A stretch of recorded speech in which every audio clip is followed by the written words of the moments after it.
எல்லாருக்கும் வணக்கம். வெற்றியை பற்றி இன்னைக்கு ஒரு நாள் பார்க்கலான்னு தோணுச்சு. வெற்றி எப்படி ஒருத்தருக்கு சாத்தியப்படுது அப்படின்னு. போன வாரம் பையன் ஒரு கலரிங் புக்ல ஒரு பொம்மைக்கு கலர் கொடுத்துட்டு இருந்தான். பொறுமையா கொடுறா, அவசரப்படாத. ரொம்ப அவசரப்பட்டீங்கன்னா பெயிண்டிங் நல்லா வராது. பொறுமையா கலர் கொடுங்க. ஆனா அவங்ககிட்ட அந்த பொறுமை இல்லை. ஏன்னா அவங்ககிட்ட இருக்கிற சின்ன வயசு பையன். அவங்ககிட்ட இருக்கிற அந்த ஆர்வம் சீக்கிரம் கலர் கொடுக்கணுங்கிறதுல தான் இருந்துச்சு. அதுவும் இல்லாமல் அதுக்கு ஒரு மூல காரணம் என்னென்னா, யூடியூப்பில் அவன் பார்க்குற டிராயிங்ஸ், அந்த டிராயிங் எல்லாம் சீக்கிரமாக கலர் கொடுத்துருவாங்க, சீக்கிரம் வரைஞ்சிருவாங்க. அவன் மனசில் அது என்ன பதிஞ்சிருக்கு அப்படின்னா, ஒரு டிராயிங் வரைகிறதுக்கோ இல்லை கலர் கொடுக்கறதுக்கோ ஒரு நிமிஷமோ அரை நிமிஷமோ போதும், அதில் முடிச்சிடலாம்னு நினச்சிட்டு இருக்கான். ஆனால் அவனுக்கு இன்னும் உண்மை புரிய வரல. எப்போ புரிய வரும்னா, ஒரு பக்குவம் வரும்போது புரிய வரும்.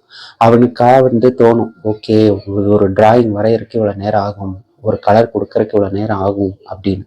அந்த மாதிரி ஒரு பக்குவம் வரணும். அந்த பக்குவம் வந்தாதான் நம்ம அடையக்கூடிய வெற்றியோ தோல்வியோ நம்ம ஒரு ஒருமுகப்படுத்தும், ஒருநிலைப்படுத்தும். நம்மளுடைய லட்சியமோ இல்லை நமக்குன்னு ஒரு கோல் அப்படின்னு சொல்லுவாங்க, அதை நோக்கி நம்ம பயணிக்க நமக்கு உதவியா இருக்கும். அப்படி பார்க்கும்போது இன்னைக்கு ஒருத்தரை பத்தி தெரிஞ்சுக்கிட்டேன்.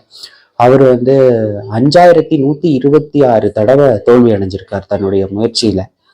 கிட்டத்தட்ட 15 வருஷம் அவர் அவருடைய ஐடியாவை, அவருடைய சிந்தனையை, அவருடைய ஒரு புதிய கண்டுபிடிப்புக்காக செலவிட்டிருக்கிறார்.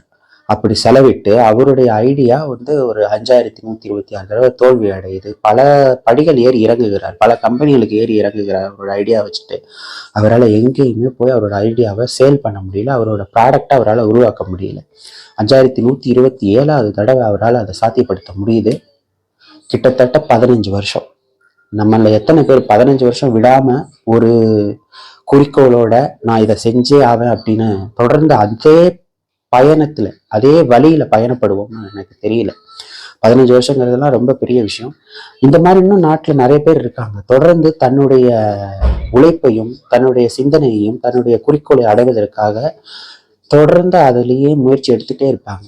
அதனாலதான் வள்ளுவர் அப்பவே சொல்லி வச்சுட்டு போயிருக்காரு, முயற்சி தன் மெய்வருத்த கூலி தரும் அப்படின்னு. அந்த ப்ராடக்ட் டைசன் வேக்கம் கிளீனர். அவர் தான் 5126 தடவை தோல்வி அடைஞ்சு 5127 தடவை வெற்றி பெற்றிருக்கிறார். டைசன்கிறது அவருடைய பேர். இன்னைக்கு அவரோட பேர்ல பல இடங்கள்ல நீங்க அந்த ப்ராடக்டை பார்ப்பீங்க. அது ஒரு வேக்கம் கிளீனர். தொடர்ந்து முயற்சி செய்யுங்க. ஏன்னா உடனடியா வெற்றி கிடைக்காது. வெற்றி கிடைக்க கொஞ்சம் காலம் எடுக்கும். அதற்காக என்னைக்கும் துவண்டு நின்றக்கூடாது. தொடர்ந்து முயன்றுகிட்டே இருக்கணும்.